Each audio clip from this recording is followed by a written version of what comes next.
Good morning, everyone. So, in the last class, we have seen some interesting results related to basis and dimension.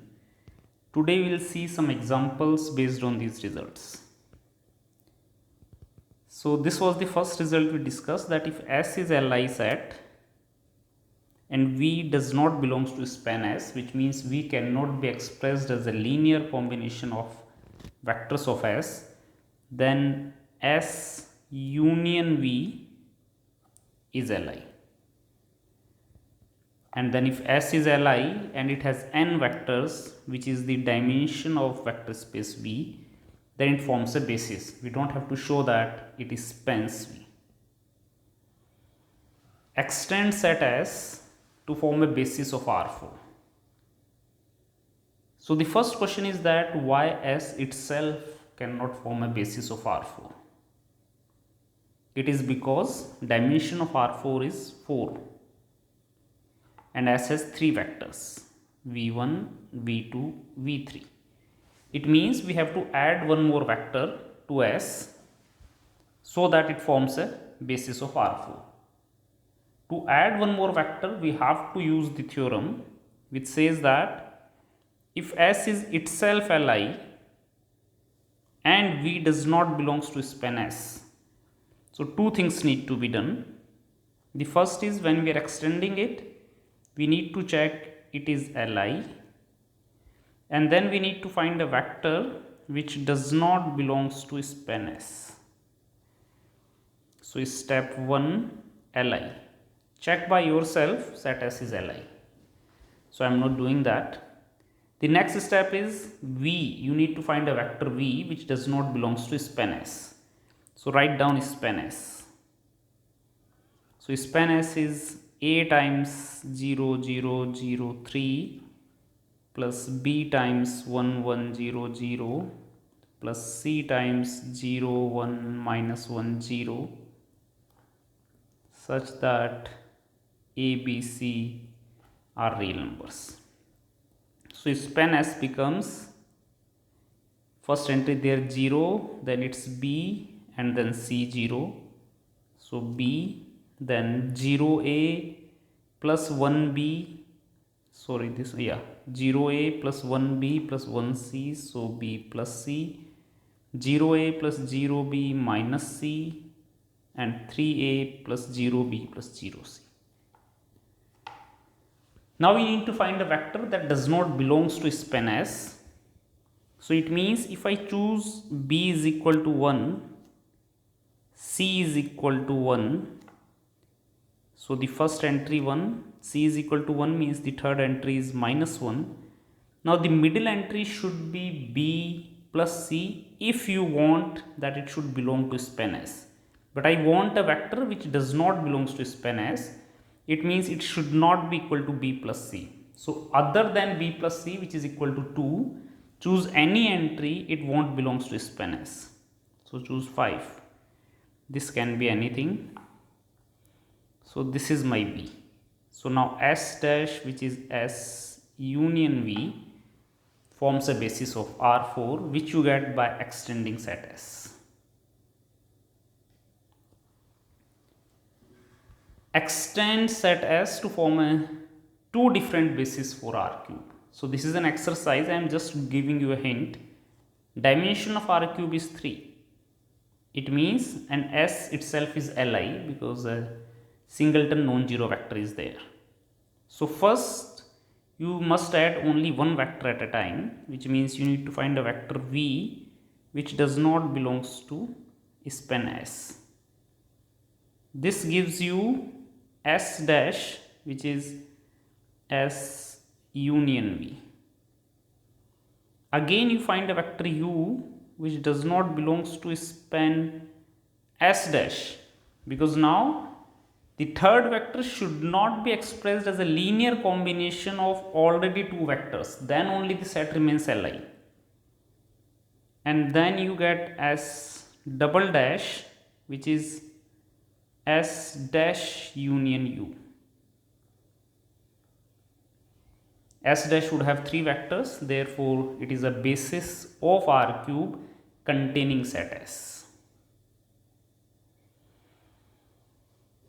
This was the next theorem we did in the last class, which says that if a vector v can be expressed as a linear combination of other vectors in S and v belongs to S, then span S is equal to span S minus v. And in this case, if S spans V having n vectors, which is the dimension of vector space V, then S is a basis of V. We don't have to check S is Li. So previous question was extending a Li set to form a basis. This one is reducing a set to form a basis. Why reducing? Because the dimension of R2 is 2, but set S has 3 vectors. And therefore we need a Li subset of S having 2 vectors. Now this set is LD, clearly visible, so you can see that 1 2 can be expressed as 1 by 3 3 0 plus 0 2. So now using this result, there is a vector V in S which is 1 2, which is expressed as a linear combination of other vectors in S 3 0 0 3. Therefore span S is equal to span S minus V. So therefore span S, if this is V, is equal to span S minus V, or you can call S dash is equal to S minus V, which means now S dash spans V or R2 and it is linearly independent, because 0 2 3 0 cannot be expressed as a scalar multiple of the one another, and this is why S dash is a basis for R2. So from two examples, two interesting observation, that the first one we enlarged Li set. So it says that if S is Li and not a basis, then it can be enlarged to form a basis for V, provided you know the dimension of V. And if S spans V and not a basis, then S can be reduced to form a basis by removing appropriate vectors from S. So let S be this set, we can call them V1, V2, V3. Find a dimension of span S. So to approach this problem, let us assume that W is equal to span S, which means what you need dimension of W. Now it is already given that S spans W, which means that if S is Li, it forms a basis for W. If it is not Li, then you look for a Li set. So two possibilities are there. If it is Li, then it is a basis for W. The other possibility is it is LD, then you use the result that span S is equal to span S minus V. You keep looking for this result, which means you are looking for Li subset of S. If it is not Li, then you look for Li subset of S, and using this result, this Li subset is going to span W and therefore forms a basis for W. So the first step is to check that is it Li. So to check it is Li, we consider A times 4 to 1 plus B times 2 6 minus 5 plus C times 1 minus 2 3 is equal to 0 0 0. If you solve this homogeneous system of equation, you will get A is equal to minus 1, B is equal to 1 and C is equal to 2, which means a non-trivial solution, which means the set S is LD. So you need to find a Li subset. You can choose any two vectors which is not a scalar multiple of the other if it exists. So if I choose 4 to 1 s dash is equal to 4 to 1 and 2 6 minus 5, you can see that one cannot be expressed as a scalar multiple of the other, therefore it is Li, and span S is actually span S minus V, where V is, you have left one of the vector 1 minus 2 3, so which is S dash. So S dash spans W and S dash is Li, therefore S dash forms a basis for W, which is actually span S. Okay, so the representation is little bit, it takes time to accept, but this is what we need to do, that for the given set, if we have to look for the dimension of span S, so either the set S is Li, if not, look for its Li subset.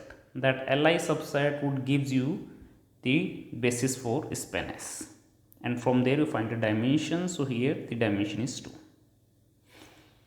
Find a basis for subspace of P2 spanned by V1, V2, V3. So again it is given that P2 is equal to span V1, V2, V3, call it set S. So P2 is equal to span S, and now what you need a basis for span S, similar to the previous question. It means either the set S is Li, if it is Li it forms a basis, if it is not Li, look for its Li subset.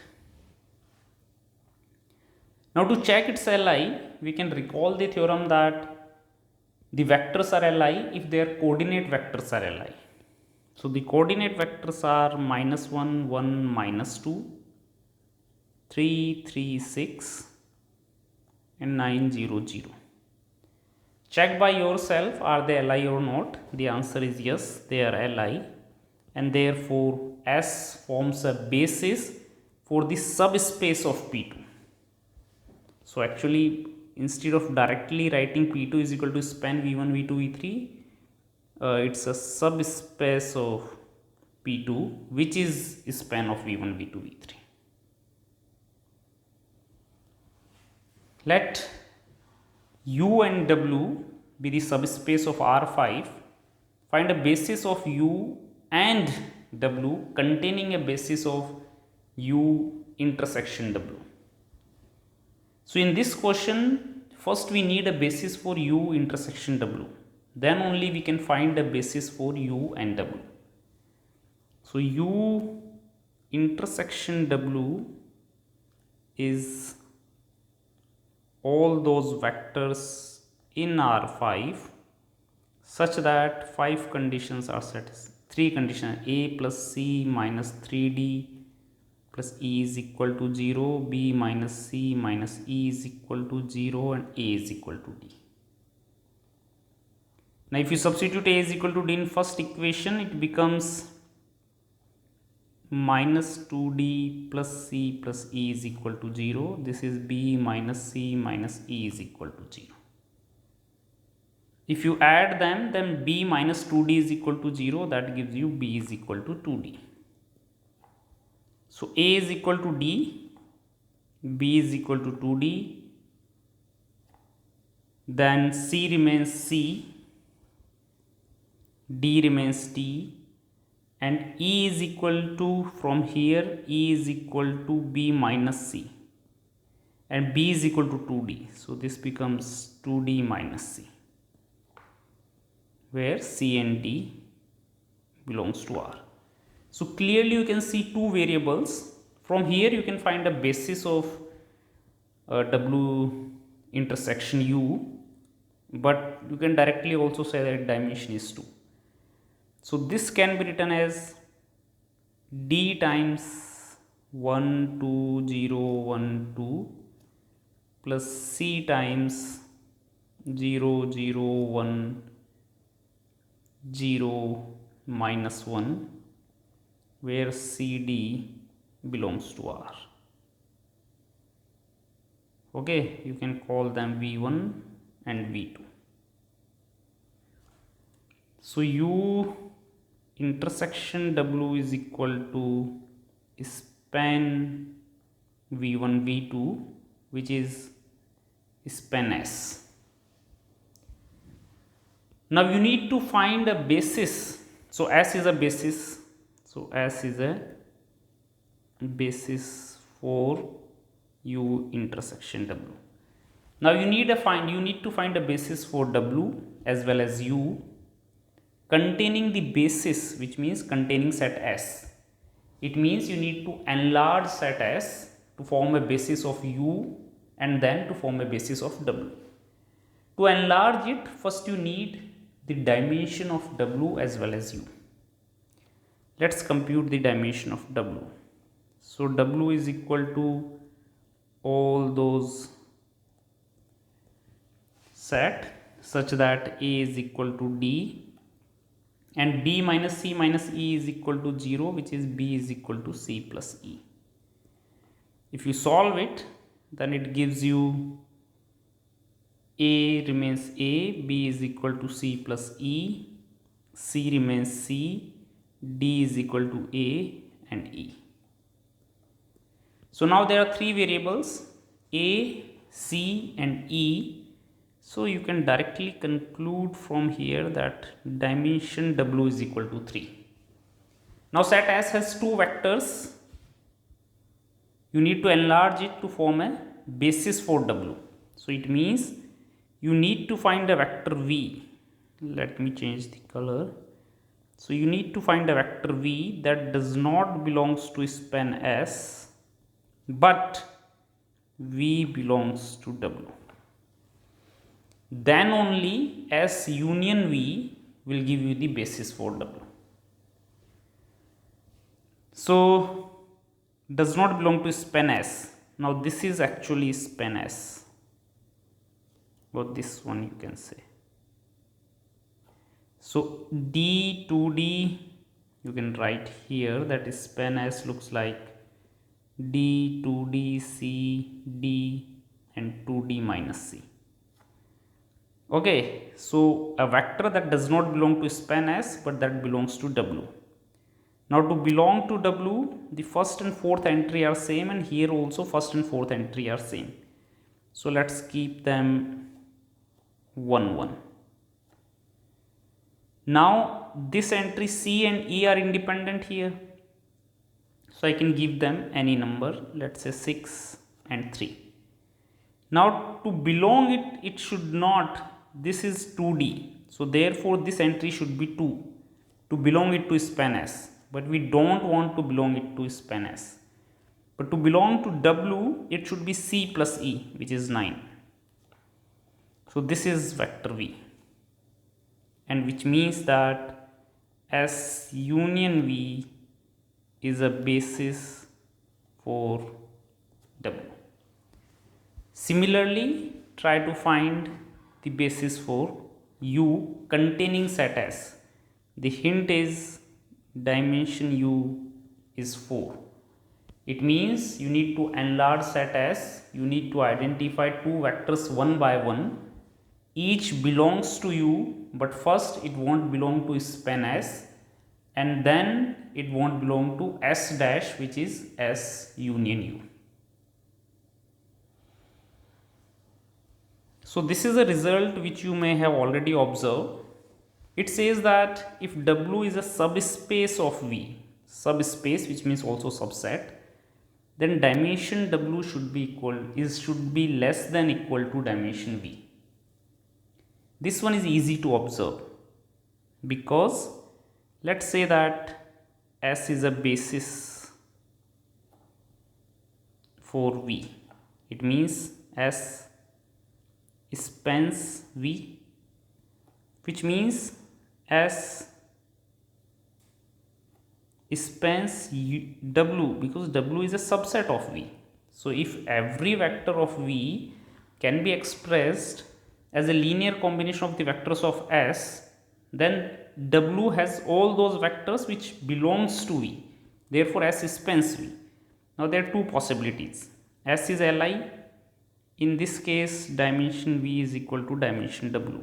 If S is LD, you you look for a Li subset, and that gives you dimension W is less than equal to dimension V.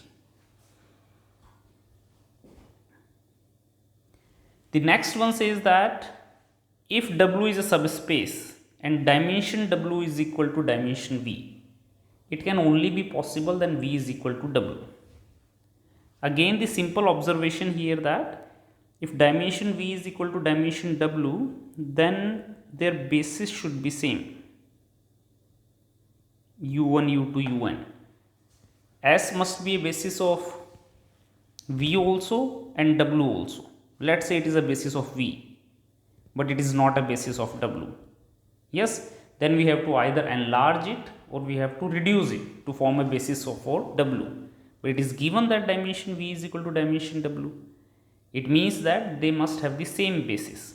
It means every vector of U and V can be expressed as a linear combination of the elements or the vectors of set S, which is only possible when V is equal to W. So in the next class, we are going to discuss the last section of this chapter, where we are going to introduce two subspaces related to a matrix. They are row space and column space, and they are important because they simplify our work for checking the linear independence of a set and also how to find a basis of a span of a set. So thank you very much for watching the lecture.